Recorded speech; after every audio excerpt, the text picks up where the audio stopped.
aiwa ndinotya kusekwa.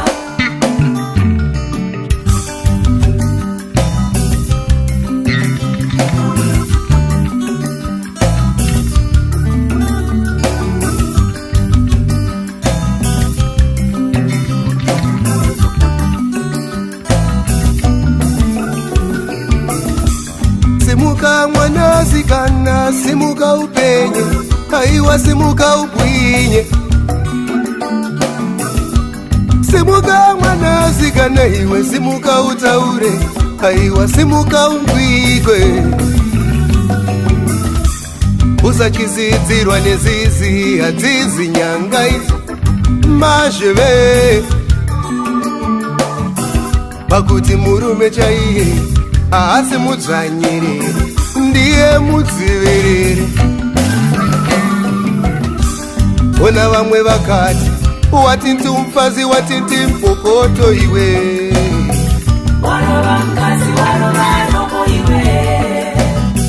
Kududzira simba neushingi zvamuinazvo, simukai mushandise kodzero dzenyu imi. Handikone kutaura ndinotya kutukwa, aiwa ndinotya kusekwa.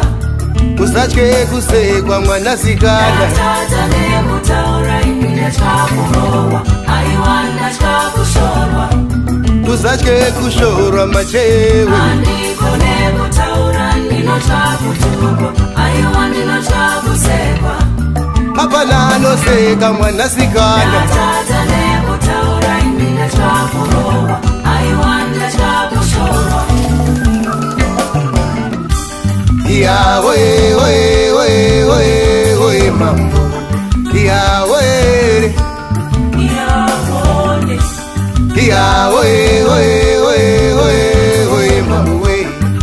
Yawe, Yabone.